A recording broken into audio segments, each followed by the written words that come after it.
بسم الله الرحمن الرحيم. ورحمة الله وبركاته.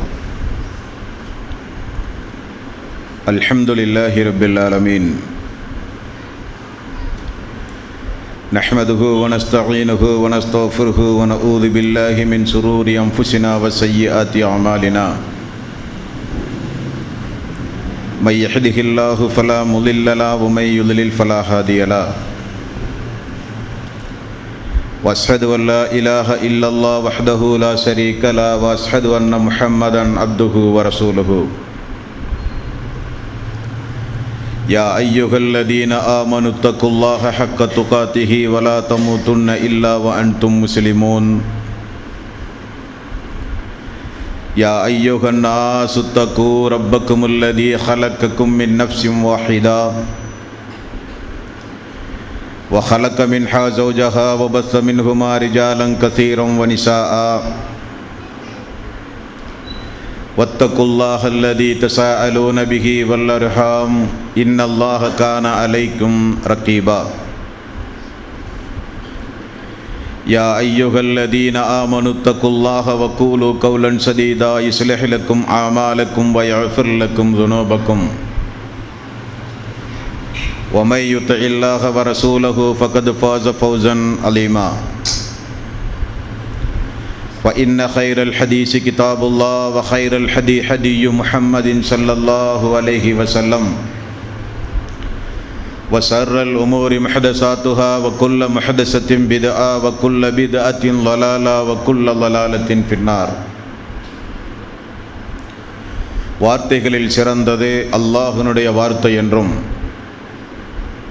வழிகாட்டுதலில் சிறந்தது நபிகள் நாயகம் ஸல்லல்லாஹு அலைஹி வஸல்லம் அவர்களுடைய வழிகாட்டுதல் என்றும் காரியங்களில் மிக மிக கெட்டது மார்க்கங்களில் பித்அத்துகளை உண்டாக்குவது, ஒவ்வொரு பித்அத்தான காரியங்களும் வழிகேடுகள் அனைத்தும் உங்களை நரகில் கொண்டு போய் சேர்க்கும் என்று நபிகள் நாயகம் ஸல்லல்லாஹு அலைஹி வஸல்லம் அவர்கள் தங்களுடைய ஒவ்வொரு சொற்பொழிவின் துவக்கத்திலும் இந்த மனித சமுதாயத்திற்கு நினைவுறுத்தியதை சிறப்புமிக்க இந்த ரமலானுடைய மாதத்தில் அல்லாஹ்வினுடைய ஆலயத்தில் ஒன்று கூடியிருக்கின்ற இல்லங்களில் அமர்ந்து இந்த உரையை கேட்கிற வாய்ப்பை பெற்றிருக்கின்ற உங்கள் அனைவர்களுடைய சிந்தனையிலும் அந்த நபிமொழியை நினைவுபடுத்தி எனது உரையை ஆரம்பம் செய்கிறேன். இணை வைத்தல், பித்அத்துகள், அனாச்சாரங்கள், மூட பழக்க வழக்கங்கள், சடங்கு சம்பிரதாயங்களை விட்டும் அமல்களை பாழாக்கி மறுமை நாளில் நரகத்திற்கு அழைத்து செல்லுகின்ற அனைத்து தீய எண்ணங்கள், நடவடிக்கைகளை விட்டும் நம் எல்லோரையும் அல்லாஹ் காப்பாற்றி அல்லாஹ்வினுடைய மார்க்கத்தில் சொல்லப்பட்ட சட்டதிட்டங்களுக்கு ஏற்ப நம்முடைய வாழ்வை நாம் அமைத்து மரணிக்கும் பொழுது உண்மை முஸ்லீமாக மரணித்து மறுமை நாளில் வெற்றி பெறுகின்ற ஒரு கூட்டத்தில் அல்லாஹ் நம் எல்லோரையும் எழுப்பி சொர்க்கத்தில் நபிகள் நாயகம் ஸல்லல்லாஹு அலைஹி வஸல்லம் அவர்களோடு நம் அனைவர்களையும் அல்லாஹ் ஒன்று சேர்ப்பானாக. அன்பிற்கும் பாசத்திற்கும் உரிய சகோதரர்களே, தாய்மார்களே, பெரியோர்களே, சிறப்புமிக்க இந்த ரமலானுடைய மாதத்தில் அறிவோம் அகிலத்தின் தூதரை என்ற ஒரு தலைப்பின் கீழ் நபிகள் நாயகம் ஸல்லல்லாஹு அலைஹி வஸல்லம் அவர்களுடைய வாழ்க்கை வரலாற்றை அல்லாஹ்வினுடைய ஆயத்தை கொண்டும் நபிகள் நாயகம் ஸல்லல்லாஹு அலைஹி வஸல்லம் அவர்களுடைய வாழ்க்கை வரலாறுகளில் இருந்தும் நாம் அறிந்து வருகிறோம். இன்றைய தினம் நபிகள் நாயகம் ஸல்லல்லாஹு அலைஹி வஸல்லம் அவர்களுக்கு அல்லாஹ் வழங்கியுள்ள சிறப்பு அம்சங்கள், அல்லாஹ்வினுடைய தூதர் நபிகள் நாயகம் ஸல்லல்லாஹு அலைஹி வஸல்லம் அவர்களின் மூலம் அல்லாஹ் நமக்கு வழங்கியுள்ள சிறப்பு அம்சங்கள், எப்படிப்பட்ட நிஅமத்தை, எப்படிப்பட்டதொரு அருளை அல்லாஹு தஆலா இந்த தூதர்களுடைய வருகைக்கு பிறகு நமக்கு வழங்கியுள்ளான் என்பதனையும், அல்லாஹ் தேர்வு செய்த இந்த இறுதி தூதருக்கு அல்லாஹ் எந்த அளவுக்கு சிறப்பு அம்சங்களை கொடுத்திருக்கிறான் என்பதனையும் இந்த தொடர் உரையில் நாம் இன்ஷா அல்லாஹ் அறிந்து கொள்ள கடமைப்பட்டிருக்கிறோம். அல்லாஹு தஆலா அவன் அனுப்பிய தூதர்களில் சிலரை விட சிலரை அல்லாஹு தஆலா சிறப்பித்து வைத்திருக்கிறான். அந்த சிறப்பை நாம் மறுக்கவும் முடியாது, அந்த சிறப்பை நாம் குறைத்து மதிப்பிடவும் முடியாது, அந்த சிறப்பை நாம் மறைக்கவும் முடியாது. அப்படிப்பட்ட சிறப்பு அம்சங்களில் நபிகள் நாயகம் ஸல்லல்லாஹு அலைஹி வஸல்லம் அவர்களுக்கு அல்லாஹு தஆலா வழங்கியுள்ள சிறப்பு அம்சங்கள். சூரத்துல் பக்ரா 2வது அத்தியாயத்தின் 253வது வசனம் அல்லாஹ் குறிப்பிடுகிறான், தில்கர் ருசுல் ஃபல்லல்னா பஅலஹும் அலா பஅல். இந்த தூதர்களில் சிலரை விட நான் சிலரை சிறப்பாக்கி வைத்திருக்கிறேன் என்று அல்லாஹுவே திருக்குரானில் குறிப்பிடுகிறான். இந்த சிறப்புகள் எல்லாம் அல்லாஹு வழங்கியுள்ள சிறப்புகள். அல்லாஹு வழங்கியுள்ள சிறப்புகளை காட்டிலும் கூடுதலாக நாம் எந்த சிறப்பையும் யாருக்கும் வழங்க முடியாது, அந்த அதிகாரம் நமக்கு கிடையாது. அன்பானவர்களே, நபிகள் நாயகம் ஸல்லல்லாஹு அலைஹி வஸல்லம் தன்னை பற்றி முதலில் குறிப்பிடுகிறார்கள். தான் எப்படிப்பட்ட ஒரு இறை தூதர். நபிகள் நாயகம் ஸல்லல்லாஹு அலைஹி வஸல்லம் ஒரு 2-3 உதாரணங்களை நமக்கு எடுத்து சொல்லி, அல்லாஹ்வின் புறத்திலிருந்து நான் இந்த அடிப்படையில் மனிதர்களாகிய உங்களுக்கு அனுப்பப்பட்டவன் என்று குறிப்பிடுகிறார்கள். முஸ்லிம் என்கிற நபிமொழி தொகுப்பில் 4588வது நபிமொழி நபிகள் நாயகம் ஸல்லல்லாஹு அலைஹி வஸல்லம் அவர்கள் சொல்கிறார்கள், நான் ஒரு மனிதனைப் போல நான் ஒரு மனிதனுக்கு ஒப்பானவன். எந்த மனிதனுக்கு ஒப்பானவன்? அவன் திடீரென ஒரு கிராமத்திற்குள் புகுந்து தன்னுடைய குடும்பத்தார்கள், தன்னுடைய கோத்திரத்தார்கள், தன்னுடைய கூட்டத்தார்களுக்கு ஒரு எச்சரிக்கை செய்கிறான். ஒரு மனிதன், மிகப்பெரிய ஒரு படை உங்களை தாக்க வரப்போகிறது என்று எச்சரிக்கை செய்கிறான். அவனுடைய எச்சரிக்கையை நம்பி இரவோடு இரவாக அந்த ஊரை விட்டும் காலி செய்து வேறு வேறு ஊர்களுக்கு சென்று தஞ்சம் புகுந்த மக்களும் உண்டு. அவனுடைய எச்சரிக்கையை உதாசீனம் செய்த காரணத்தினால் இரவோடு இரவாக அந்த படைகள் அந்த ஊருக்குள் புகுந்து அந்த மக்களை அழித்தும் இருக்கிறது என்று ரசூலுல்லாஹி ஸல்லல்லாஹு அலைஹி வஸல்லம் அவர்கள் குறிப்பிட்டு, இதற்கு ஒப்பானவன் தான் நான் கொண்டு வந்த சத்தியத்தை ஏற்க மறுப்பதும் நான் கொண்டு வந்த சத்தியத்தை ஏற்றுக்கொள்வதும் இந்த மக்களுக்கு இந்த எச்சரிக்கை செய்த இந்த மனிதருக்கு ஒப்பானவன் நான் என்று நபிகள் நாயகம் ஸல்லல்லாஹு அலைஹி வஸல்லம் அவர்கள் குறிப்பிடுகிற செய்தி முஸ்லிம் என்கிற நபிமொழி தொகுப்பில் பார்க்க முடிகிறது. அடுத்த ஒரு உதாரணம் சொல்கிறார்கள் அல்லாஹுடைய ரசூல். அதே முஸ்லிம் என்கிற நபிமொழி தொகுப்பில் 4590வது நபிமொழி. ஒரு மனிதன் தீ மூட்டுகிறான். அந்த தீயினுடைய பிரகாசத்தால், வெளிச்சத்தால் விட்டில் பூச்சிகள் எல்லாம் அந்த தீயிலே வந்து விழுகிறது. வேறு வேறு பூச்சிகளும் வந்து விழ முயற்சி செய்கிறது. தீ மூட்டிய இந்த மனிதன் அந்த தீயினுடைய கொடூரத்தன்மையை விளக்கி அந்த பூச்சிகளை தன்னுடைய கை கொண்டு அந்த மனிதன் விரட்டி அடிக்கிறான். இவனைப் போல்தான் நான். நரகத்திலிருந்து உங்களுடைய இடுப்பு பகுதியை பிடித்து உங்களை காப்பாற்ற முயற்சி செய்கிறேன் நான். இது கொழுந்து விட்டு எரிகிற நெருப்பு, இதிலிருந்து நீங்கள் உங்களை பாதுகாத்துக் கொள்ளுங்கள்.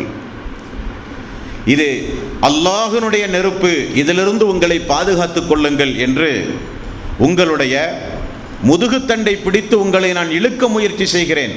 ஆனால் நீங்களோ அந்த வெளிச்சத்தின் பிரகாசத்தின் அந்த பிரகாசத்தை பார்த்து எப்படி அந்த விட்டில் பூச்சிகள் அந்த தீயில் போய் விழுகிறதோ அதே போல பாவமான காரியங்களால் நீங்கள் மயங்கி பெரும் பாவங்களையும் அல்லாஹ்வால் ஹராமாக்கப்பட்ட காரியங்களையும் நீங்கள் செய்து என்னுடைய கையையும் மீறி நீங்கள் நரகத்திலே போய் விழுந்து விடுகிறீர்கள் என்று நபிகள் நாயகம் ஸல்லல்லாஹு அலைஹி வஸல்லம் இப்படி ஒரு உதாரணம் கூறுகிறார்கள். முஸ்லிம் என்கிற நபிமொழி தொகுப்பில் 4590வது நபிமொழியாக நீங்கள் இந்த நபிமொழியை பார்க்கலாம். இனி ஒரு உதாரணம், 2 வானவர்கள் சொல்லுகிற உதாரணம். புகாரி என்கிற நபிமொழி தொகுப்பில் 7281வது நபிமொழி. ரசூல் ஸல்லல்லாஹு அலைஹி வஸல்லம் அவர்கள் ஒரு நாள் உறங்கிக் கொண்டிருக்கிறார்கள். 2 வானவர்கள் வந்து இவருக்கு ஒரு உவமை சொல்லப்படுகிறது, ஒரு உதாரணம் சொல்லப்படுகிறது, ஒரு மனிதனைப் போல என்று 2 வானவர்கள் பேசுகிறார்கள். ஒரு வானவர் சொன்னாராம், அந்த உதாரணத்தை அவருக்கு எடுத்து சொல்லுங்கள். உடன் இருந்த இன்னொரு வானவர் சொன்னாராம், அவர் உறங்கிக் கொண்டிருக்கிறார். அதற்கு இந்த வானவர் பதில் சொன்னாராம், நபிமார்களை பொறுத்தவரையிலே கண்கள் உறங்கினாலும் உள்ளம் உறங்காது, ஆகவே சொல்லுங்கள் என்று சொன்னாராம். அப்போ சொன்னாராம், இந்த தூதர் எப்படிப்பட்டவர் என்றால் ஒரு மனிதனுக்கு உதாரணத்தை போல. ஒரு மனிதன் ஒரு வீடு கட்டுகிறான். வீடு கட்டி முடிந்து ஒரு அழைப்பாளனை அழைத்து அவன் சுற்றி இருக்கிற பகுதி மக்களுக்கெல்லாம் சென்று ஒரு விருந்துக்கு ஏற்பாடு செய்து அழைக்கிறான்.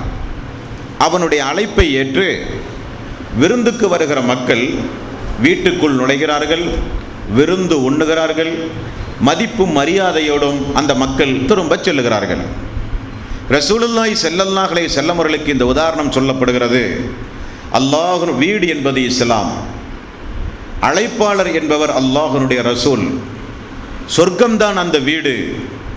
யாரெல்லாம் அல்லாஹ்வினுடைய அழைப்பை ஏற்று வருகிறார்களோ அவர்களெல்லாம் அந்த சொர்க்கத்திற்குள் நுழைந்து விடுவார்கள். அல்லாஹ்வுடைய தூதருக்கு கட்டுப்படுகிறவர்களெல்லாம் அல்லாஹ்வுக்கு கட்டுப்பட்டவர்கள் ஆவார்கள். அல்லாஹ்வினுடைய தூதருக்கு யாரெல்லாம் மாறு செய்கிறார்களோ அவர்கள் அல்லாஹ்வுக்கு மாறு செய்தவர்கள் ஆவார்கள் என்றும் நபிகள் நாயகம் ஸல்லல்லாஹு அலைஹி வஸல்லம் அவர்களுக்கு உதாரணம் சொல்லப்படுகிறது. ஒரு வீடு கட்டி வீட்டுக்கு விருந்துக்கு அழைக்கிற ஒரு மனிதனை போல. இனி ஒரு உதாரணம் நபிகள் நாயகம் ஸல்லல்லாஹு அலைஹி வஸல்லம் அவர்களுக்கு சொல்லப்படுகிறது. முஸ்லிம் என்கிற நபிமொழி தொகுப்பில் 4592வது நபிமொழி. இது அல்லாஹ்வினுடைய ரசூல் சொல்லுகிறார்கள், நான் இறை தூதர்களில் எப்படிப்பட்டவன் தெரியுமா? இன்றைக்கு நபிகள் நாயகம் ஸல்லல்லாஹு அலைஹி வஸல்லம் அவர்களுக்கு பிறகு நபி உண்டு, அவர்தான் இவர் என்றெல்லாம் ஒரு சில கோமாளிகளை பிடித்து கொண்டு நபிகள் நாயகம் ஸல்லல்லாஹு அலைஹி வஸல்லம் அவர்களுக்கு பிறகு நபி உண்டு என்ற ஒரு ஜமாத்தையை இன்றைக்கு உருவாக்கி வழிகட்டு போயிருக்கிற சமுதாயம் இந்த சமுதாயம். நபிகள் நாயகம் ஸல்லல்லாஹு அலைஹி வஸல்லம் அவர்கள் சொன்னார்கள், நபிமார்களில் நான் எதற்கு உதாரணமானவன் தெரியுமா? ஒரு மனிதன் ஒரு வீடு கட்டுகிறான். அந்த வீடு கட்டி வீட்டினுடைய திறப்பு விழா நிகழ்ச்சிக்கு மக்களை எல்லாம் அவன் அழைக்கிறான். வருகிற மக்கள் அந்த வீட்டினுடைய அழகை பார்த்து மெய்மறந்து போய் இறுதியில் பார்வையிடுகிற மக்கள் எல்லாம் சொல்லுகிறார்களாம், இந்த ஒரு செங்கல் மீதம் இருக்கிறது, இந்த செங்கல்லும் வைத்திருந்தால் இந்த வீடு இன்னும் பார்ப்பதற்கு அழகாக இருக்கும் என்று வந்து போகிற மக்கள் எல்லாம் குறைபட்டு பேசினார்களாம். ரசூலுல்லாஹி ஸல்லல்லாஹு அலைஹி வஸல்லம் அவர்கள் சொன்னார்கள், அந்த மீதம் இருக்கிற செங்கல் தான் நான். இஸ்லாம் என்கிற அந்த வீட்டினுடைய மாளிகையில் நபிமார்கள் என்கிற அந்த செங்கல்லில் மீதம் இருக்கிற இறுதியான செங்கல் தான் நான். எனக்கு பிறகு இனி நபி கிடையாது.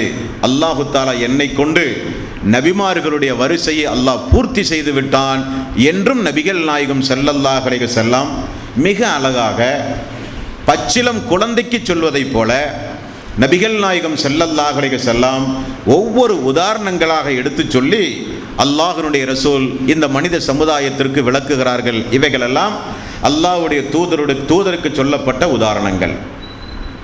முஸ்லிம் என்கிற நபிமொழி தொகுப்பில் 4596வது நபிமொழி. அல்லாஹு தஆலா எந்த சமுதாயத்திற்கு அருள் புரிய நாடுகிறானோ என்றால் நமக்கு அல்லாஹு தஆலா செய்த ஒரு நிஅமத். ஆதம் அலைஹிஸ்ஸலாத்து வஸ்ஸலாம் அவர்களுக்கு பிறகு வந்த ஒவ்வொரு நபிமார்களுடைய வாழ்க்கை வரலாற்றையும் குர்ஆனிலே படித்து பாருங்கள். நபிமார்கள் ஒரு சமுதாயத்திற்கு அனுப்பப்படுவார்கள். அந்த மக்களோடு கடுமையான பிரச்சாரங்களை செய்வார்கள். அந்த மக்களில் எதிர்க்கக்கூடியவர்களும் இருப்பார்கள், ஏற்றுக்கொள்ளக்கூடியவர்களும் இருப்பார்கள். ஒரு சில நபிமார்களையே கொலை செய்திருக்கிறார்கள் பாவிகள். நபிமார்கள் கொலை செய்திருக்கிறார்கள். நபிமார்கள் அல்லாஹ்வுடைய ரசூலை போன்ற நிறைய நபிமார்கள் இந்த பூமிக்கு அனுப்பப்பட்டு நிறைய வேதனைகளுக்கும் சித்திரவதைகளுக்கும் ஆளாக்கப்பட்டிருக்கிறார்கள். அப்போவெல்லாம் அல்லாஹ் ரப்புல் ஆலமீன் என்ன செய்வான்? அந்த நபிமார்கள் பிரார்த்தனை செய்வார்கள், அந்த சமுதாயத்தை அல்லாஹ் அழித்து விடுவான். அப்போ இந்த சமுதாயத்தை ஏன் அல்லாஹ் விட்டு வைத்திருக்கிறான்? ரசூலுல்லாஹி ஸல்லல்லாஹு அலைஹி வஸல்லம் அவர்களுக்கு பிறகு நபி வருவதாக இருந்தால் முன்னால் உள்ள நபிமார்களுக்கெல்லாம் என்ன நிலைமை ஏற்பட்டதோ அதுதான் இந்த சமுதாயத்திற்கு ஏற்பட்டிருக்கும். அல்லாஹ்வுடைய ரசூல் இறுதி நபியாக இருக்கிற காரணத்தினால் நபிகள் நாயகம் ஸல்லல்லாஹு அலைஹி வஸல்லம் அவர்களுக்காக வேண்டி அல்லாஹ் புரிந்த மிகப்பெரிய நிஅமத் என்ன தெரியுமா? உடனுக்குடனே அல்லாஹ் நம்மை தண்டிக்காமல் விட்டு வைத்தது தான் மிகப்பெரிய நிஅமத். இந்த தூதருக்காக அல்லாஹ் செய்த நிஅமத். நபிகள் நாயகம் ஸல்லல்லாஹு அலைஹி வஸல்லம் எவ்வளவு அற்புதமான ஒரு உதாரணம் சொல்கிறார்கள் பாருங்கள். முஸ்லிம் என்கிற நபிமொழி தொகுப்பில் 4596வது நபிமொழி. அல்லாஹு தஆலா ஏதாவது ஒரு சமுதாயத்தை தண்டிக்க நாடினால் தூதரை உயிரோடு வாழ வைத்துத்தான் அல்லாஹ் தண்டிப்பான். என்ன காரணம்? அந்த தூதருடைய மனம் திருப்தி அடைவதற்காக, அந்த தூதருடைய கண்கள் குளிர்ச்சி அடைவதற்காக, அந்த தூதரை இருக்க வைத்துத்தான், பார்க்க வைத்துத்தான் அல்லாஹு தஆலா அந்த சமுதாயத்தை அழிப்பான். அனுப்பப்பட்ட அந்த தூதர்கள் கடுமையான பிரச்சாரங்களை மேற்கொள்ளும் போது அந்த தூதரை யாரெல்லாம் எதிர்க்கிறார்களோ, மனவேதனைக்கு ஆளாக்குகிறார்களோ, தூதரை மறுக்கிறார்களோ, தூதரை அடிக்கிறார்களோ, தூதரை கொலை செய்ய முயற்சி செய்கிறார்களோ, இவர்களை எல்லாம் அல்லாஹ் ஒரு காலம் வரை விட்டு வைப்பான். இந்த தூதர் அல்லாஹ்விடத்திலே பிரார்த்தனை செய்யும் போது அந்த தூதருடைய மனம் திருப்தி கொள்ளுகிற வகையில் தூதரை உயிரோடு வைத்தால் சமுதாயம் அளிக்கப்படும். ரசூலுல்லாஹி ஸல்லல்லாஹு அலைஹி வஸல்லம் அவர்கள் சொன்னார்கள், நான் உங்களுக்கு முன்னதாகவே சென்று விடுவேன் என்றால் அல்லாஹு தஆலா உங்களை அழிக்க மாட்டான்.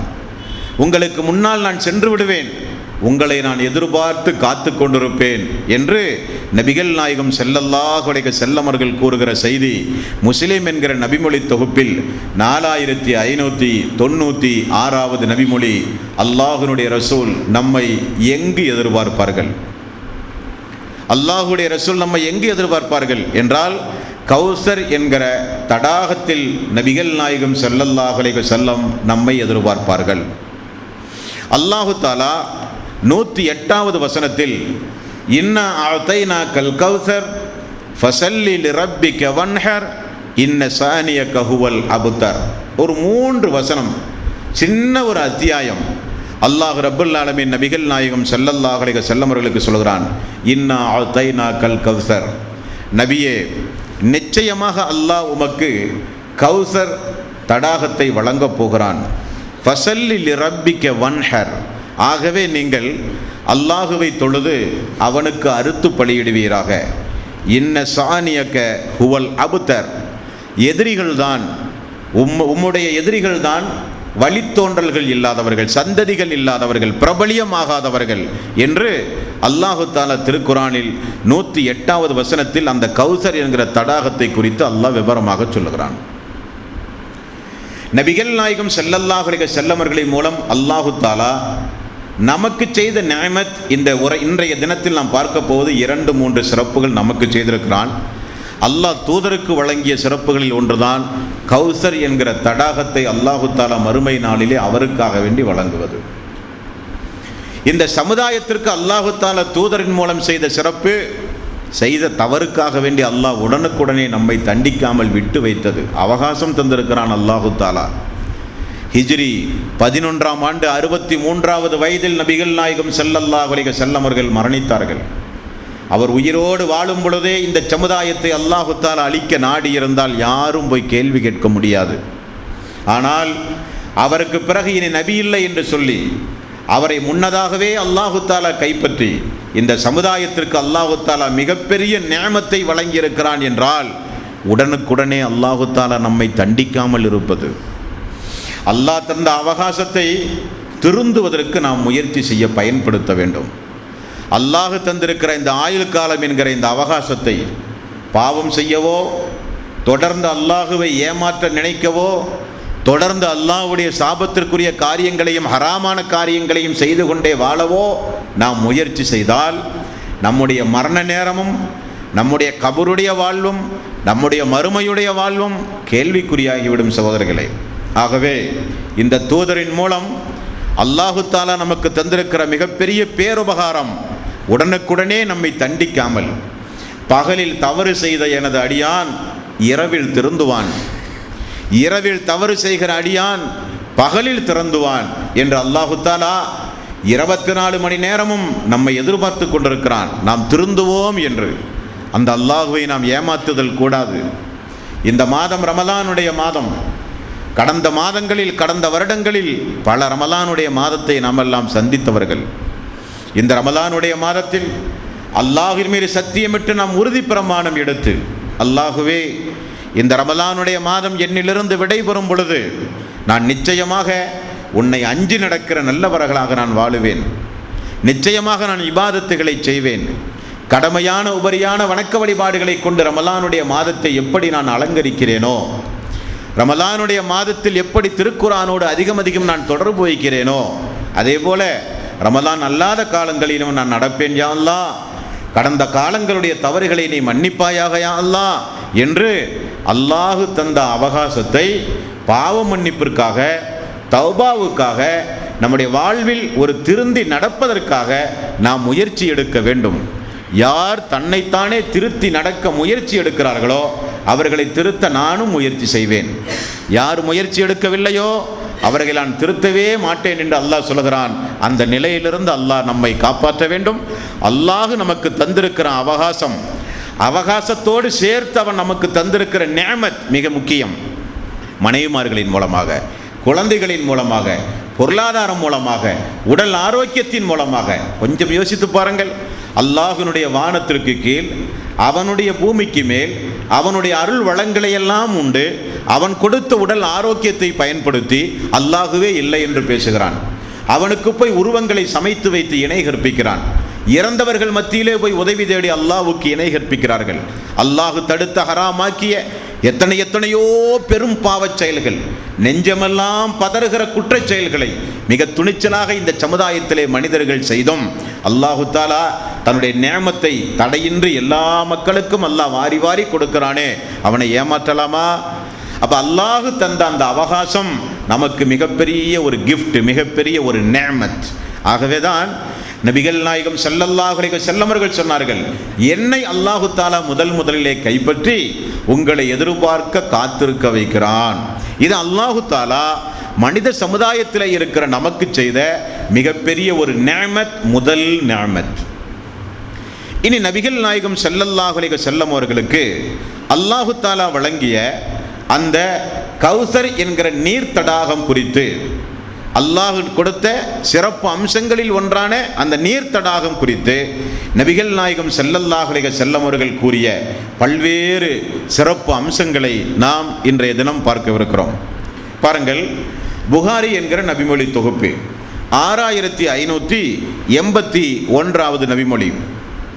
ரசூலுல்லாஹி ஸல்லல்லாஹு அலைஹி வஸல்லம் அவர்களை மிஅராஜின் பொழுது ஜிப்ரீல் அலைஹிஸ்ஸலாத்து வஸ்ஸலாம் அவர்கள் அழைத்து செல்கிறார்கள். அழைத்து சென்று ஒவ்வொரு சம்பவங்களையும் அல்லாஹ்வினுடைய ரசூல் பார்த்து வருகிறார்கள். இறுதியில் நபிகள் நாயகம் ஸல்லல்லாஹு அலைஹி வஸல்லம் சொர்க்கத்தை பார்வையிடுகிறார்கள். சொர்க்கத்தை பார்வையிட்டால் அந்த சொர்க்கத்தினுடைய ஒரு பகுதியில் ஒரு மிகப்பெரிய ஒரு நதி ஓடுகிறது. அந்த நதியினுடைய 2 கரைகள், நதிக்கு 2 கரைகள் இருக்குமா இல்லை, 2 கரைகள், அந்த கரைகளை நான் பார்த்தேன். அங்கே முத்துக்காலான முத்துக்கள் அங்கே பரப்பப்பட்டிருந்தது. முத்துக்களை கொண்ட ஒரு நதியை ரசூலுல்லாஹி ஸல்லல்லாஹு அலைஹி வஸல்லம் அவர்கள் பார்த்து அந்த அற்புதத்தில் மயங்கி, இது என்ன நதி என்று அல்லாஹ்வுடைய ரசூல் ஜிப்ரீல் அலைஹிஸ்ஸலாத்து வஸ்ஸலாம் அவர்களிடத்திலே கேட்கிறார்கள். அப்போ ஜிப்ரீல் அலைஹிஸ்ஸலாத்து வஸ்ஸலாம் அவர்கள் சொல்லுகிற பதில், இதுதான் அல்லாஹு தஆலா உமக்கு வழங்கப் போகின்ற கௌசர் என்கிற நீர்த்தடாகும் என்று ரசூலுல்லாஹி ஸல்லல்லாஹு அலைஹி வஸல்லம் அவர்கள் குறிப்பிடுகிறார்கள். புகாரியில் 6581. அதே புகாரியில் 7517வது நபிமொழி. நபிகள் நாயகம் ஸல்லல்லாஹு அலைஹி வஸல்லம் அந்த நதியை பார்த்து தன்னுடைய கையால் அந்த நதியை அடித்து கேட்டார்கள் என்றும் கொஞ்சம் கூடுதல் தகவல் புகாரியில் 7517. அந்த நதியில் ரசூல் ஸல்லல்லாஹு அலைஹி வஸல்லம் கை வைத்து கொஞ்சம் அடித்து, இது என்ன நதி, இவ்வளவு சிறப்பாக இருக்கிற இந்த நதி எது என்று கேட்கும்போது, அல்லாஹு தஆலா உமக்கு வழங்கப் போகிற அந்த சிறப்பான கௌசர் என்கிற தடாகம் தான் இந்த தடாகம் என்று ஜிப்ரீல் அலைஹிஸ்ஸலாத்து வஸ்ஸலாம் அவர்கள் சொன்ன பதில் நாம் இந்த புகாரியிலே பார்க்கிறோம். அதே போல அந்த கௌசர் என்கிற நீர் தடாகத்தினுடைய பயண தூரம் எவ்வளவு, தடாகம் எவ்வளவு பெரிது, ஹவுசுல் கௌசர் என்று சொல்லுவார்களா இல்லையா, அந்த கௌசர் என்கிற அந்த தடாகம் எவ்வளவு பெரியது என்று நபிகள் நாயகம் ஸல்லல்லாஹு அலைஹி வஸல்லம் அவர்கள் குறிப்பிடும் போது, இந்த சமுதாயம் தானே பெரிய சமுதாயம், மறுமை நாளிலே நெருக்கடிகள் இல்லாமல் எல்லோரும் இலவசமாக மிக சாதாரணமாக நெருக்கடிகள் எதுவும் இல்லாமல் சிரமத்திற்கு ஆளாகாமல் மக்கள் அந்த கௌசரில் நீர் அருந்த வேண்டுமானால் அதனுடைய நீளம் எவ்வளவு என்று ரசூல் ஸல்லல்லாஹு அலைஹி வஸல்லம் அவர்கள் நமக்கு சொல்லித் தருகிறார்கள். முஸ்லிம் என்கிற நபிமொழி தொகுப்பில் 4599வது நபிமொழி, அதனுடைய நீள அகலம், நீளமும் அகலமும் ஒரே மாதிரிதான் என்று அல்லாஹ்வுடைய ரசூல் குறிப்பிடுகிறார்கள். ஒரு மனிதன் 1 மாத காலம் பயணம் செய்கிற தூரம். அல்லாஹ்வுடைய ரசூல் சொல்லும்போது அந்த மக்களுடைய பயண தூரத்தை தான் கருத்தில் கொள்ள வேண்டும். விமானத்தில் பயணம் செய்கிற தூரம் அல்ல, ஒட்டகத்தில் அல்லது நடந்து அல்லது கழுதையில் ஒரு மனிதன் ஒரு நாளைக்கு எத்தனை கிலோமீட்டர் பயணம் செய்வான். பயணம் என்றால் தொடர்ந்து 24 மணி நேர பயணம் அல்ல, இரவு உறக்கம், மலஜலம் கழித்தல், அவனுடைய உண்ணுதல், அவனுடைய ஓய்வெடுத்தல் எல்லாம் நீங்களாக அரபு நாட்டு மக்களுடைய ஒரு நாள் பயணம் என்பது ஒரு நாளைக்கு ஆக அந்த மக்கள் செய்கிற பயணம் 30 மைல் என்று வரலாற்று ஆசிரியர்கள் குறிப்பிடுகிறார்கள். 30 மைல் என்றால் 1 மாத கால பயணம் என்றால் 3 × 30 9,000 மைல். 9,000 மைல் என்பது இங்கிருந்து சற்றேறக்குறைய பாம்பேவுடைய தூரம். 9,000 மைல் என்பது அப்போ அந்த அளவுக்கு நீள அகலம் கொண்டதுதான் இந்த கௌசர் என்கிற தடாகம் என்று நபிகள் நாயகம் ஸல்லல்லாஹு அலைஹி வஸல்லம் அவர்கள் குறிப்பிடுகிற செய்தி முஸ்லிமில் 4599வது நபிமொழி.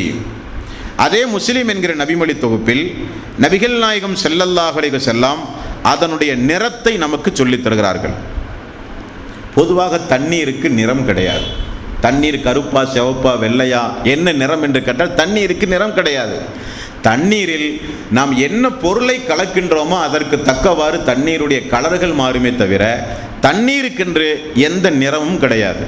ஆனால் நபிகள் நாயகம் ஸல்லல்லாஹு அலைஹி வஸல்லம் அவர்கள் குறிப்பிடுகிறார்கள், அல்லாஹு தஆலா மறுமை நாளில் அவன் பொருந்தி கொண்ட அடியார்களுக்கு கௌசர் என்கிற தடாகத்திலிருந்து நீர் அருந்த கொடுப்பானே, அந்த நீர் எப்படிப்பட்ட கலரில் இருக்கும் என்றால் வெள்ளியை விட வெண்மையானது.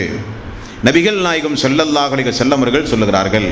இனி ஒரு நபிமொழியில் 4607வது நபிமொழி அதே முஸ்லிமில் அல்லாஹ்வுடைய ரசூல் சொல்லுகிறார்கள், பாலை விடவும் வெண்மையானது, வெள்ளியை விட வெண்மையானது, பாலை விட வெண்மையானது. அப்படியானால் கொஞ்சம் விசேஷமான வாட்டர், விசேஷமான தண்ணி.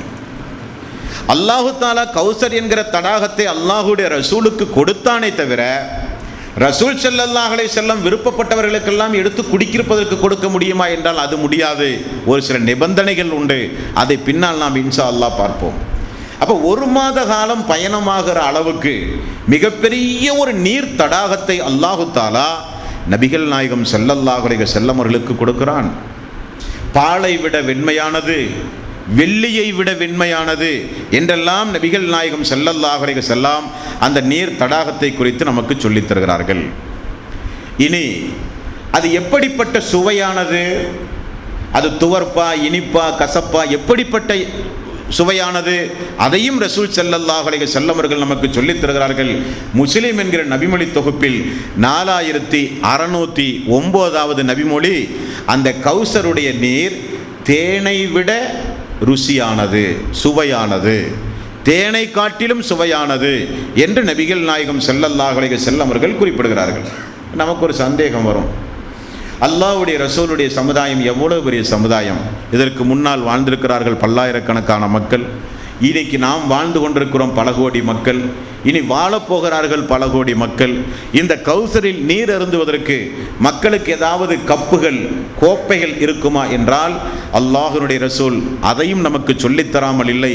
முஸ்லிம் என்கிற நபிமொழி 4615வது நபிமொழி அல்லாஹ்வுடைய ரசூல் சொல்லுகிறார்கள், பொன்னினாலும் வெள்ளியினாலும் அல்லாஹ் அங்கே கோப்பைகளை வைத்திருப்பான். எந்த அளவுக்கு அந்த கோப்பைகள் மேகமூட்டம் இல்லாத இருட்டான நேரத்தில் எந்த அளவுக்கு வானத்தில் நட்சத்திரங்கள் உண்டுமோ அந்த நட்சத்திர எண்ணிக்கை அளவுக்கு அல்லாஹு தாலா கௌசரில் கோப்பைகளை வைத்திருப்பான். வெள்ளியிலான கோப்பைகள், பொன்னாலான கோப்பைகள் இறை விசுவாசிகள் எடுத்து அருந்துவதற்காக வேண்டி அல்லாஹ் ஏற்பாடு செய்திருக்கிறான் என்று நபிகள் நாயகம் ஸல்லல்லாஹு அலைஹி வஸல்லம் அவர்கள் குறிப்பிடுகிறார்கள். அப்பொழுது பாருங்கள், பாலை விட வெண்மையானதாம், தேனை விட சுவையானதாம், குடிப்பதற்கு கோப்பைகள் இருக்குமாம். அதை எடுத்து அருந்துகிற பொழுது அதனுடைய மனம் என்ன என்று கூட ரசூலுல்லாஹி ஸல்லல்லாஹு அலைஹி வஸல்லம் அவர்கள் சொன்னார்கள். மனங்களிலேயே மிகச்சிறந்த நறுமணம் கஸ்தூரி. நபிகள் நாயகம் அல்லாஹ்வுடைய ரசூல் சொல்கிறார்கள், அந்த கௌசருடைய தண்ணீர் எப்படிப்பட்ட மனமிக்கது என்றால் கஸ்தூரி மனமிக்கது என்றார்கள் அல்லாஹ்வுடைய ரசூல். முஸ்லீம் என்கிற நபிமொழி தொகுப்பில் 4599வது நபிமொழியாக நீங்கள் இந்த நபிமொழியை பார்க்கலாம். அல்லாஹ்வுடைய நீதிமன்றத்தில் அல்லாஹ்வுடைய அடியார்களே, நாம் எல்லாம் விசாரணைக்கு நிற்க வேண்டும். நபிகள் நாயகம் ஸல்லல்லாஹு அலைஹி வஸல்லம் அவர்கள் மிக தெளிவாகவே சொல்லிவிட்டார்கள், அல்லாஹு தாலா ஒவ்வொரு மனிதர்களிடத்திலும் பேசுவான் மறுமை நாளில். யாரையும் அல்லாஹ் விட்டு வைக்க மாட்டான்.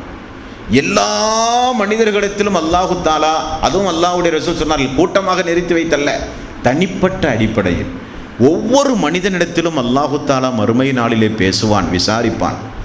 அவனுக்கும் அல்லாஹ்வுக்கு மத்தியில் எந்த ஒரு மொழிபெயர்ப்பாளர்களும் அந்த நாளில் இருக்க மாட்டார்கள். அல்லாஹ் உண்டு, நாம் உண்டு. நமக்கு வழங்கப்பட்ட ஆயுள் காலம், நமக்கு தரப்பட்ட நிஅமத், நாம் செய்த அமல், நாம் செய்த பாவங்கள் எல்லாம் அந்த மறுமை நாளிலே கொண்டு வரப்பட்டு விசாரிக்கப்படுகிற நாள்தான் அந்த மறுமை நாள். அப்போ அந்த மறுமை நாளில் எழுந்து நாம் நிற்பாட்டப்படும் போதுதான் எல்லா மனிதர்களுக்கும் உள்ளத்திலே ஒரு பயம். என்ன பயம்?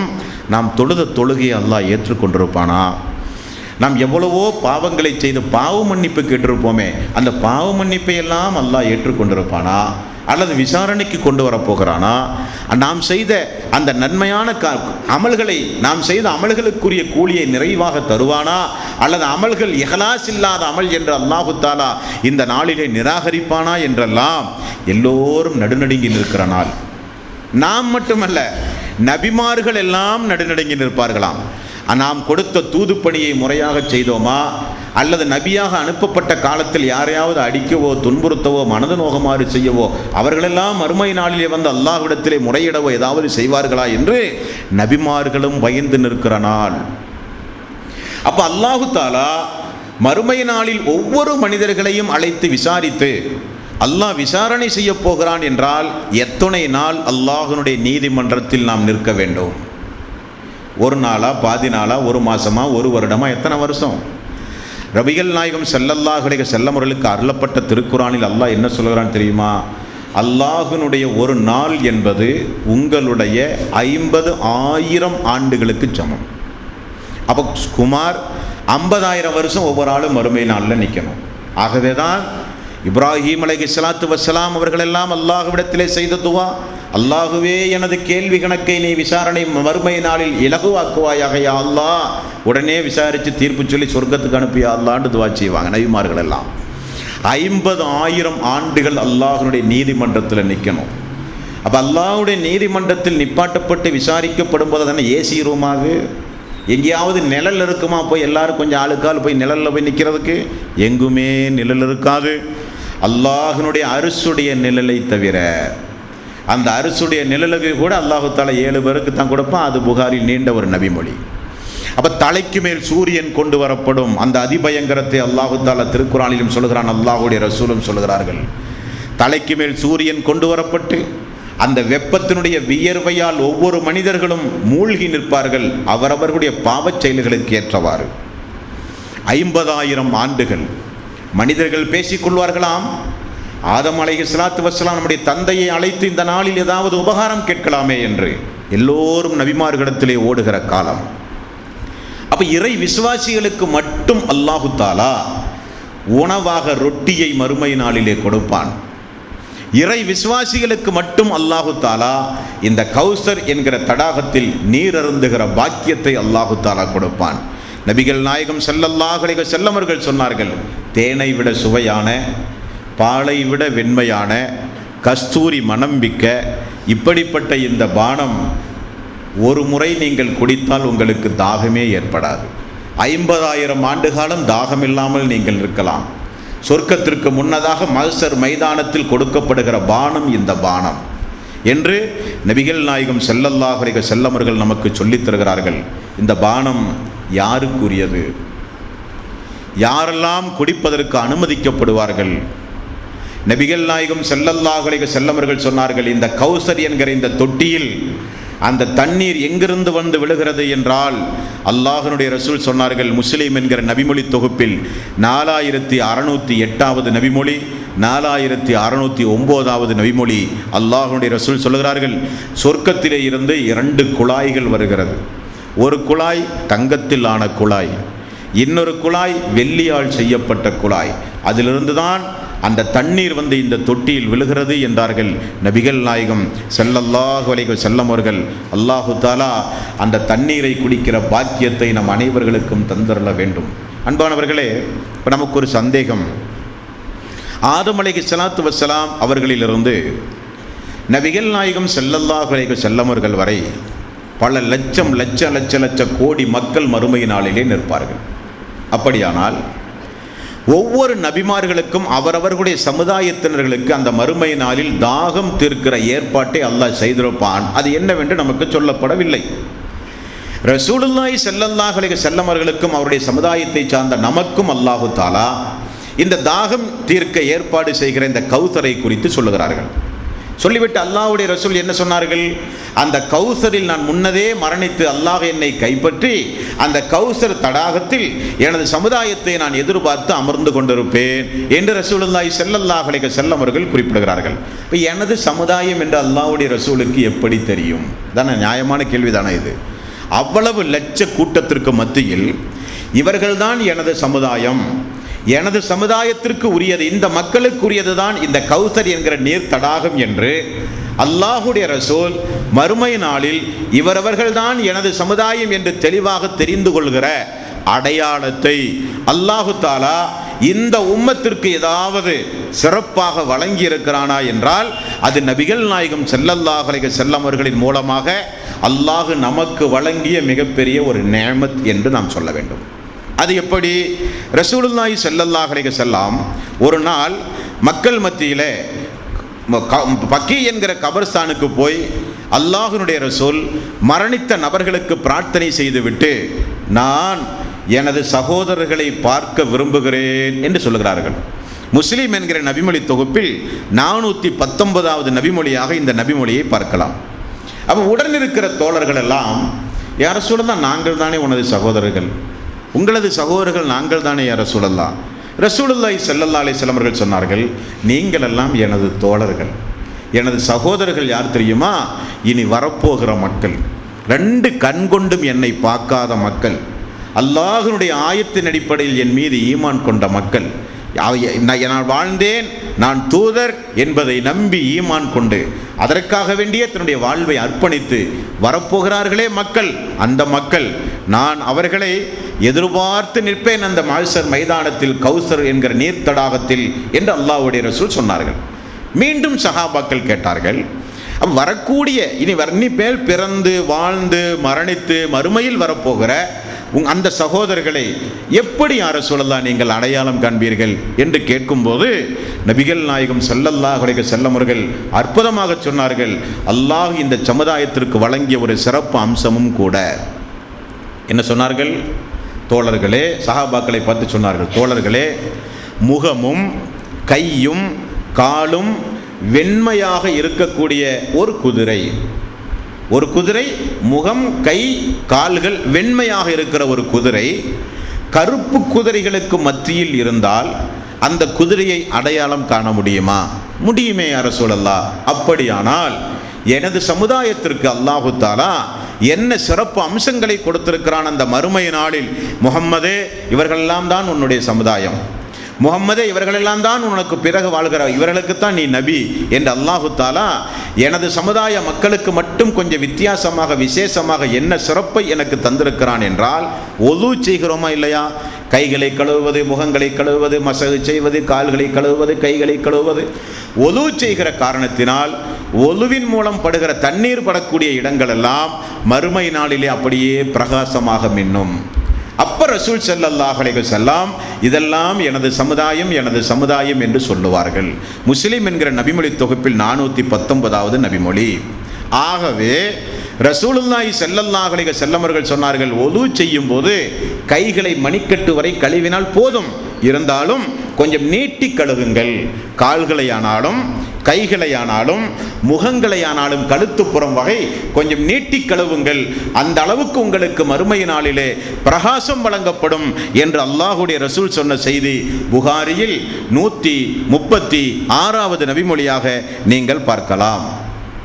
இனி எந்த சமுதாயத்திற்கும் வழங்கப்படாத மிகப்பெரிய ஒரு நியாமத்தை அல்லாஹு தாலா நமக்கு வழங்கியிருக்கிறான், ஒது என்கிற அந்த ஒரு தனி சிறப்பின் மூலம். நாமெல்லாம் பள்ளிவாசலுக்கு வந்தால் ஒது செய்வோம், அதனுடைய சிறப்பும் தெரியாது, மகத்துவம் தெரியாது, அந்த ஒது எதற்காக வேண்டி செய்கிறோம் என்றும் தெரியாது. பேசிக்கொண்டு பொடும்போக்காக கைகளை எத்தனை முறை கழுவினோம், முகத்தை சரியாக கழுவினோமா, நாசிக்கு தண்ணீர் செலுத்தினோமா, கால்களை முறையாக கழுவினோமா என்றெல்லாம் நாம் கவனிக்காமல் கொஞ்சம் பொடும்போக்காக ஒது செய்து வருகிறோம். அந்த நிலையில் கொஞ்சம் மாற்றம் வேண்டும். காரணம், ஒலுவின் மூலம் நமக்கு கிடைக்கக்கூடிய நன்மை, இந்த சமுதாயத்திற்கு இந்த தூதரின் மூலம் அல்லாஹு தாலா கொடுத்த நன்மை எவ்வளவு என்று நீங்கள் அறிந்தால் அதிர்ந்து போவீர்கள். நபிகள் நாயகம் ஸல்லல்லாஹு அலைஹி வஸல்லம் அவர்கள் சொல்கிற செய்தி முஸ்லிமில் 387வது நபிமொழி. யார் ஒருவர் ஒலு செய்து இறை அச்சத்தோடு, ஒலுவை அல்லாஹ்வுடைய ரசூல் காண்பித்து கொடுத்த முறைப்படி ஒரு மனிதர் ஒலு செய்து இறை அச்சத்தோடு யார் 2 ரக்காத்து தொழுகிறாரோ அவருடைய முற்சென்ற பாவங்கள் எல்லாம் மன்னிக்கப்பட்டது. இந்த முற்சென்ற பாவங்கள் எல்லாம் மன்னிக்கப்பட்டது என்பது ஒரு சில நன்மைகளுக்கு மட்டும்தான் சொல்லப்பட்டிருக்கு இஸ்லாத்தில், எல்லாத்திற்கும் சொல்லப்படலை. எதற்கெல்லாம்? ஹஜ்ஜுக்கும் உம்ராவுக்கும் சொல்லப்பட்டிருக்குது. ரமலானுடைய மாதத்தில் தொடர்ந்து நோன்பு நோக்கிற மக்களுக்கு சொல்லப்பட்டது. பெரிய பெரிய இபாதத்துகளுக்கு சொல்லப்பட்ட ஒன்று நாம் பொடும்போக்காக ஒது செய்கிற அந்த ஒரு சுத்தத்திற்கு சொல்லப்படுகிற ஒரு நன்மை. ஆகவே கொஞ்சம் ஜாக்கிரதையாக இருக்கணும். யார் ஒருவர் ஒலுவை பூரணமாக செய்து இறை அச்சத்தோடு 2 ரக்காத்து தொழுகிறாரோ அவருடைய முற்சென்ற பாவங்கள் மன்னிக்கப்பட்டது என்றார்கள் ரசூலுல்லாஹி ஸல்லல்லாஹு அலைஹி வஸல்லம். அதை முஸ்லிம் என்கிற நஸஈ என்கிற நபிமொழி தொகுப்பில் 148வது நபிமொழியில் பாருங்கள். ஒலுவுக்கு இன்னொரு சிறப்பு பாருங்கள். சுப்ஹானல்லாஹ். மறுமை நாளில் சொர்க்கத்திற்கு 8 வாசல்கள் இருக்கும். நரகத்திற்கு எப்படி வாசல்கள் உண்டுமோ அதே போல சொர்க்கத்திற்கும் மறுமை நாளிலே 8 வாசல்கள் உண்டு. தொழுகையாளி தொழுகையினுடைய வாசல் வழியாக செல்லுவார். தர்மம் செய்தவர் தர்மம் செய்தவருடைய வாசல் வழியாக செல்லுவார். ரையான் என்கிற வாசல் நோன்பாளிகள் மட்டும் செல்லுகிற வாசல். இப்படி 8 வாசல்கள் உண்டு. இந்த 8 வாசல்களுக்கு முன்னிலும் அல்லாஹு தாலா கொண்டு போய் நிறுத்தி, நீ விரும்பிய வாசல் வழியாக செல் என்று அல்லாஹ் யாரை சொல்லுவான்? இது எவ்வளவு பெரிய சிறப்பு! யாருக்கு என்றால் முறையாக ஒது செய்கிற மக்களுக்கு. பெரிய தியாகம் ஒன்றும் இல்லை. முறையாக யார் ஒது செய்து அஷ்ஹது அல்லா இலாஹ இல்லல்லாஹ் வ அஷ்ஹது அன்ன முஹம்மதன் அப்துஹு வ ரசூலுஹு என்று யார் ஒருவர் சொன்னாரோ அவர் 8 வாசல்கள் வழியாகவும் அழைக்கப்படுவார். விரும்பிய வாசல் வழியாக நீங்கள் செல்லுங்கள் என்று சொல்லப்படுவார் என்று நபிகள் நாயகம் ஸல்லல்லாஹு அலைஹி வஸல்லம் அவர்கள் கூறுகிறார். அதே நஸஈ என்கிற நபிமொழி தொகுப்பில் 147வது நபிமொழியாக நீங்கள் பார்த்தால் இன்னும் கொஞ்சம் கூடுதலாக அல்லாஹ்வுடைய ரசூல் இந்த சமுதாயத்திற்கு சொன்ன சிறப்பு என்னவென்றால், யார் ஒருவர் ஒது செய்து தனது முகத்தை அல்லாஹ்வுக்காக வேண்டியே பணிக்கிறாரோ அவர் அன்று பிறந்த பாலகனை போல் மாறுவார்கள். ஹஜ்ஜுக்கு சொல்ற வாசகம். யாருடைய ஹஜ் ஒப்புக்கொள்ளப்பட்ட ஹஜ்ஜாக இருக்கிறதோ அவர் இல்லம் திரும்பும் பொழுது அன்று பிறந்த பாலகனை போல திரும்புவார் என்று அல்லாஹுடைய ரசூல் சொன்ன நன்மை இந்த சமுதாயத்திற்கு ஒலுவுக்கு அல்லாஹு ரப்பல் ஆலமீன் கொடுக்கிறான் என்றால், ஒலு செய்வது என்பது சாதாரணப்பட்ட ஒன்றல்ல. ஒலுவை கொஞ்சம் நீட்டி செய்யும் போது அந்த அளவுக்கு மேனிகள் எல்லாம் பிரகாசமாகும். அந்த பிரகாசத்தை வைத்துத்தான் ரசூல் ஸல்லல்லாஹு அலைஹி வஸல்லம் தனது சமுதாயத்தை அடையாளம் கண்டு கொள்வார்கள் என்றால், தொழுகை எவ்வளவு முக்கியம்! தொழுகை தொழாத மனிதர்கள் என்றால் மறுமை நாளிலே இந்த சமுதாயத்திலே சேரவே மாட்டார்கள். அல்லாஹ்வுடைய ரசூல் அடையாளம் காண முடியாத தொழுதால் தானே அடையாளம் காண முடியும். ஐங்கால தொழுகை, சுன்னத்தான தொழுகை, நஃபிலான தொழுகை, தஹஜ்ஜுத் தொழுகை போன்ற நம்மால் இயன்ற எல்லா தொழுகைகளையும் தொழுது எப்பொழுதும் ஒலுவோடே இருக்க பழகுங்கள். ரொம்ப நல்லது. ஒலுவோடே இருக்கும்போது சைத்தானுக்கு நமக்கும் இடைவெளிகள் உண்டாகும். ஒலுவோடே இருக்கும் பொழுது மலக்குமார்களுக்கு நமக்கும் ஒரு நெருக்கம் உண்டாகும். ஒலுவோடு இருக்கிறது மிகுந்த நன்மைக்குரிய ஒரு காரியம். ஆகவே ஒலுவுக்கு இவ்வளவு நன்மைகள் இஸ்லாமிய மார்க்கத்திலே சொல்லப்பட்டிருக்கிறது. அந்த ஒலு செய்கிற மக்களுடைய உறுப்புகள் பிரகாசமாகுமே. இதை வைத்துத்தான் அல்லாஹ்வுடைய ரசூல் மறுமை நாளில் இந்த சமுதாயத்தை அடையாளம் காண்பார்கள் என்று அல்லாஹ்வுடைய ரசூல் குறிப்பிடுகிறார்கள். சரி, அல்லாஹு தஆலா கௌசர் என்கிற தடாகத்தை அல்லாஹ்வுடைய ரசூலுக்கு அல்லாஹ் கொடுத்தால் ஒரு இறுதி நபி, சிறப்புக்குரிய நபி, தனது சமுதாயத்தில் எல்லாருக்கும் அவர் குடிக்க கொடுக்க முடியுமா? முடியாது. அவருடைய பணி என்னவென்றால் அந்த கௌசர் தடாகத்திற்கு அருகில் போய் அமர்ந்து கொள்வார். தனது சமுதாயத்தில் எத்தனை பேர்கள் அந்த இடத்திற்கு வந்து நீர் அருந்துகிறார்கள் என்று பார்த்து ஒரு சந்தோஷம் அடைவார்கள். அந்த இடத்திற்கு போனுமே 2 சோதனை சாவடிகள் உண்டு மறுமை நாளில். அந்த கௌசர் என்கிற நீர் தடாகத்திற்கு செல்ல வேண்டுமானால் 2 சோதனை சாவடிகள் உண்டு. ஒரு சோதனை சாவடி யாருடைய உடல் உறுப்புகள் எல்லாம் மின்னுகிறதோ அவர்களை மட்டுமே தனியாக பிரித்தெடுத்து அந்த முதல் சோதனை சாவடியிலே விட்டு விடுவார்கள். அவர் அதை கடந்து உள்ளே செல்லுவார். உள்ளே சென்றால் தண்ணீர் அருந்த வேண்டும். நபிகள் நாயகம் ஸல்லல்லாஹு அலைஹி வஸல்லம் அவர்கள் சொன்னார்கள், ஒரு நாள், ஓ மனிதர்களே, மக்களே என்று ஒரு நாள் அழைத்தாராம். உம்மு சலமா ரலியல்லாஹு அன்ஹா அவர்கள் அந்த அழைப்பை கேட்டவுடனே பள்ளியை போய் எட்டி பார்த்தார்களாம்.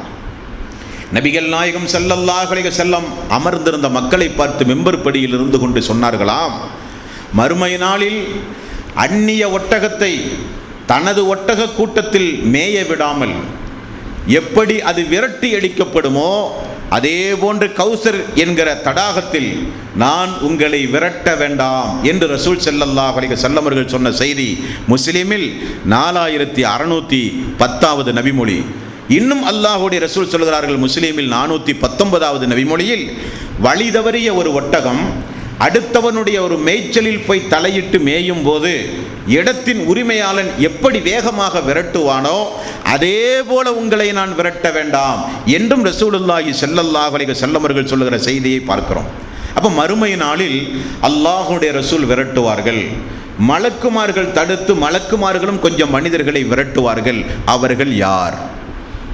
இவர்களெல்லாம் தொழுதவர்கள். முதல் சோதனை சாவடியில் வெற்றி பெற்று அல்லாஹ்வுடைய ரசூலுடைய கண்ணுக்கு முன்னால் வந்து நிற்கிற மக்கள். ரசூலுல்லாஹி ஸல்லல்லாஹு அலைஹி வஸல்லம் அவர்கள் சொன்னார்கள், நானும் அவர்களை பார்ப்பேன், அவர்களும் என்னை பார்ப்பார்கள். அந்த அளவுக்கு நெருக்கமாக அந்த கௌசருக்கு அருகிலே வந்து நிற்பார்கள்.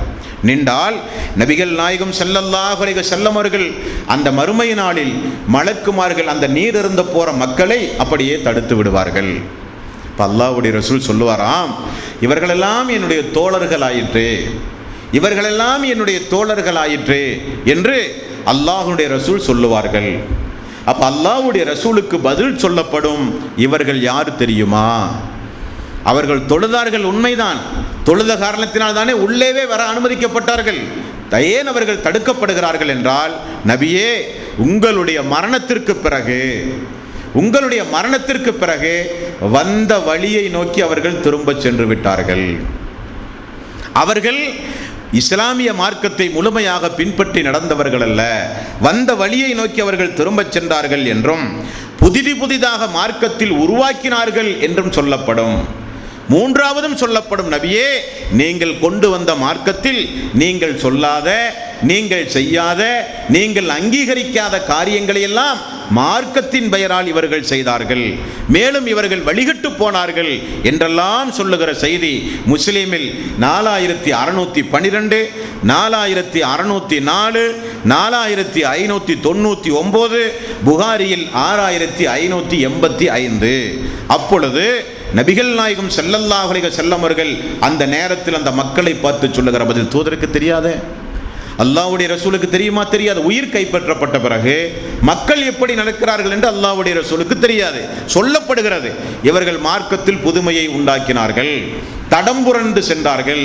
இவர்கள் நீங்கள் கொண்டு வந்த மார்க்கத்தில் நேர்மாறாக மனோ இச்சையின் அடிப்படையில் வழிகட்டு போன மக்கள் இந்த மக்கள் என்று சொன்னவுடன் நபிகள் நாயகம் ஸல்லல்லாஹு அலைஹி வஸல்லம் அவர்கள் தொலைந்து போகட்டும், சுஹக்கன் அவர்கள் தொலைந்து போகட்டும் என்று அல்லாஹ்வுடைய ரசூல் சொன்ன செய்தி முஸ்லிமில் 4598வது நபிமொழி. உம்மு சலமா அவர்கள் அந்த பள்ளியில் பார்க்கும்போது அல்லாஹ்வுடைய ரசூல் சொன்னார்களே 4601வது நபிமொழி. மேலும் நபிகள் நாயகம் ஸல்லல்லாஹு அலைஹி வஸல்லம் அவர்கள் சொல்லுவார்களாம், எனக்கு பிறகு அல்லாஹ்வுடைய இந்த தீனில் புதுமையை உண்டாக்கினானே அவன் இந்த நாளில் அல்லாஹ்வுடைய கருணையை விட்டும் அப்புறமாகட்டும், அல்லாஹ்வுடைய கருணையை விட்டும் அவன் அப்புறமாகட்டும், அல்லாஹ்வுடைய கருணையை விட்டும் அவன் அப்புறமாகட்டும் என்று ரசூலுல்லாஹி ஸல்லல்லாஹு அலைஹி வஸல்லம் அவர்கள் சொல்லுவார்களே, அந்த கூட்டத்திலிருந்து அல்லாஹு தஆலா நம் அனைவர்களையும் காப்பாற்ற வேண்டும். பித்அத்துகள் என்பது மார்க்கத்தில் புதுமையை உண்டாக்குவது என்பது சாதாரணப்பட்ட ஒன்று அல்ல. நிறைய பேர் சொல்லுவார்கள் அதெல்லாம் சின்ன விஷயம், நமக்கு தேவை ஒற்றுமை தான், நமக்கு தேவை சமுதாயம் தான், நமக்கு தேவை நட்பு தான், நமக்கு தேவை உறவு முறை தான், நமக்கு தேவை குடும்பம் தான் என்று சொல்லுவார்கள். தவறு. பித்அத்துகள் என்பது சாதாரண குற்றம் அல்ல. பித்அத்துகள் என்பது அல்லாஹ்வுடைய விட்டு மனிதனை தூரமாக்கக்கூடிய மறுமை நாளில் தூரமாக்கிவிடும். நபிகள் நாயகம் ஸல்லல்லாஹு அலைஹி வஸல்லம் அவர்கள் கூறியதாக அலி ரலியல்லாஹு அன்ஹு அவர்கள் அறிவிக்கிறார்கள், 4 நபர்களை அல்லாஹ் ரப்பல் ஆலமீன் சபிக்கிறான், தனது கருணையை விட்டும் அல்லாஹ் அவர்களை தூரமாக்கி விட்டான் என்று சொன்னார்கள். 4 பேரில் ஒரு மனிதர் யார்? தந்தையை ஏசுகிற பிள்ளை. பெற்ற தாயையும் தந்தையையும் எவனொருவன் ஏசுகிறானோ அவன் தெரிந்து கொள்ளட்டும், அவன் நாசமாக போய் விடுவான் என்று ரசூலுல்லாஹி ஸல்லல்லாஹு அலைஹி வஸல்லம் அவர்கள் குறிப்பிட்டார்கள். அடுத்தது அல்லாஹ் அல்லாதவர்களுக்கு அறுத்து பலியிடுவது. அப்துல் காதர் ஜீலானிக்கோ ஏர்வாடிக்கோ அல்லது அஜ்மீருக்கோ நாகூருக்கோ நேர்ச்சை செய்து அறுத்து பலியிடுவது. அல்லாஹ் அல்லாத யாருக்காவது ஒரு மனிதன் அறுத்து பலியிட்டால் அவன் தெரிந்து கொள்ளட்டும், அல்லாஹ் அவனை நாசமாக்கி விடுவான், அல்லாஹ் அவனை சபித்து விடுகிறான். மூன்றாவதாக நபிகள் நாயகம் ஸல்லல்லாஹு அலைஹி வஸல்லம் அவர்கள் யாரை சொன்னார்கள் நண்பர்களே? யார் ஒருவர் மார்க்கத்தில் இல்லாத புதுமையை உண்டாக்குகிறானோ அவனுக்கல்ல. யார் ஒருவர் மார்க்கத்தில் புதுமையை உண்டாக்குகிறானோ அவனுக்கல்ல, அந்த புதுமையை உண்டாக்குகிறவனுக்கு அடைக்கலம் கொடுக்கிறானே அவன் நாசமாய் போய் விடுவான் என்று ரசூலுல்லாஹி ஸல்லல்லாஹு அலைஹி வஸல்லம் அவர்கள் குறிப்பிட்டார்கள். வரதட்சணை வாங்குகிற திருமணம், 3, 7, 40 மௌலூத் ராத்தி போன்ற வைபவங்கள், இவைகளையெல்லாம் பார்க்கும்போது இறை விசுவாசி கடுமையான ஆத்திரம் கொள்ள வேண்டும். மார்க்கத்தில் இல்லாததை செய்கிறானே, வரதட்சணை வாங்கி மார்க்கத்திற்கு புறம்பான திருமணங்களை செய்து அல்லாஹ் கொண்டு வந்த இந்த தீனில், அல்லாஹ்வுடைய இந்த தீனில் புதுமையை உண்டாக்குகிறானே என்று வெறுப்பு வருவதற்கு பகரமாக நாமும் போய் அந்த திருமணங்களிலே போய் கலந்து கொண்டு பித்அத்துகளை போய் ஊக்குவித்தால் ரசூலுல்லாஹி ஸல்லல்லாஹு அலைஹி வஸல்லம் அவர்கள் சொன்னார்கள், பித்அத்தை யார் அங்கீகரிக்கிறானோ, பித்அத்து செய்கிறவனை யார் அடைக்கலம் கொடுத்து பாதுகாக்கிறானோ, பித்அத்து செய்கிற மனிதனை யார் ஊக்குவிக்கிறானோ அவன் நாசமாய் போய்விடுவான் என்று ரசூலுல்லாஹி ஸல்லல்லாஹு அலைஹி வஸல்லம் அவர்கள் குறிப்பிட்டார்கள். நான்காவது யார் என்றால் பூமியின் அடையாள சின்னங்களை மாற்றுகிறவன்.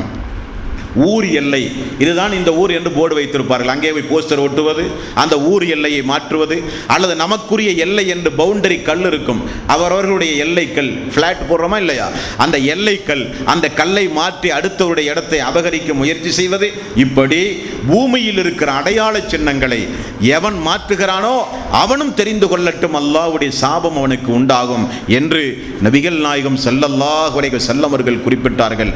ஆகவே இந்த புனிதமிக்க ரமலானுடைய மாதத்தில் கௌசரில் நீர் அருந்துகின்ற நன்மக்களாக நாம் மாற வேண்டுமானால் அல்லாஹ்விடத்திலே பிரார்த்தனை செய்ய வேண்டும். அல்லாஹுவே, வழிதவறி போன மக்களுக்கு மறுமை நாளில் கௌசர் என்கிற நீர் தடாகத்தில் நீர் அருந்த பாக்கியமில்லை என்று அல்லாஹ்வுடைய ரசூல் நமக்கு சொல்லித் தந்திருக்கிறார்கள். வழிதவறி போகாமல் இருக்க வேண்டுமானால் அல்லாஹ்விடத்திலே நாம் பிரார்த்தனை செய்ய வேண்டும். அல்லாஹும்ம யா முகல்லிபல் குலூப் சப்பித் கல்பி அலா தீனிக்க, உள்ளங்களை புரட்டுகின்ற யா அல்லாஹ், எங்களது உள்ளத்தை இந்த மார்க்கத்தில் உறுதிப்படுத்திய அல்லாஹ். ரப்பனா லா துஜி குலூபனா பஅத இத ஹதைதனா வஹப் லனா மின் லதுன்க ரஹ்மா இன்னக அன்தல் வஹ்ஹாப். உள்ளங்களை புரட்டுகின்ற யா அல்லாஹ், எங்களுடைய உள்ளத்தை இந்த மார்க்கத்தில் உறுதிப்படுத்தி என்று அல்லாஹ்வுடைய ரசூல் பிரார்த்தனை செய்ததை போல அல்லாஹ் கற்றுத்தந்த பிரார்த்தனை, அல்லாஹுவே எங்களுடைய உள்ளம் இந்த மார்க்கத்தின் பக்கம் திரும்பிய பிறகு நேர்வழியின் பக்கம் நாங்கள் நடக்கும் பொழுது எங்களை வழி தவறாமல் நீதான் யா அல்லாஹ் பாதுகாக்க வேண்டும். உனது அருளும் உனது கிருபையும் எங்களுக்கு வேண்டும் யா அல்லாஹ். கடந்த காலங்களில் பித்அத்துகள் என்னவென்று தெரியாமல், தெரிந்தாலும் அதனுடைய விபரீதம் புரியாமல் நாங்கள் பித்அத்தான காரியங்களில் நாங்கள் பங்கெடுத்திருந்தாலும், இனி வரக்கூடிய காலங்களில் யாராக இருந்தாலும் எங்களுடைய குடும்பத்திலே அப்படிப்பட்ட வைபவங்கள் நடந்தாலும் அந்த பித்அத்துகளை நாங்கள் ஏறெடுத்தும் பார்க்க மாட்டோம் யா அல்லாஹ். கௌசர் என்கிற நீர் தடாகத்தில் தண்ணீர் அருந்துகிற பாக்கியத்தை எங்களுக்கு தா யா அல்லாஹ். அல்லாஹ்வுடைய ரசூலை அந்த கௌசரில் பார்த்து, அவரும் எங்களை பார்த்து நாங்களும் அவரை பார்த்து சந்தோஷமாக முகமன் கூறி மகிழ்ந்து அந்த கௌசரில் நீரருந்துகிற ஒரு பாக்கியத்தை அல்லாஹ்வே எங்கள் எல்லோருக்கும் நீ தா யா அல்லாஹ் என்று அல்லாஹ்விடத்திலே பிரார்த்தனை செய்ய பொருத்தமான மாதம் இந்த மாதம். ஆக இந்த நாளில் நாம் தெரிந்து கொண்ட விஷயங்கள், அல்லாஹு தாலா நமக்கு செய்த மிகப்பெரிய ஒரு பேர் அருள், நம்மை உடனுக்குடனே தண்டிக்காமல் அல்லாஹ் விட்டு வைத்தது. இரண்டாவது, ஒலுவின் மூலம் அல்லாஹு தாலா நம்முடைய உடல் உறுப்புகளை எல்லாம் பிரகாசமாக்க வைத்து மறுமை நாளில் இவர் இந்த உம்மத்தை சார்ந்தவர் என்ற அந்தஸ்தை அல்லாஹு தாலா மறுமை நாளிலே தருவது.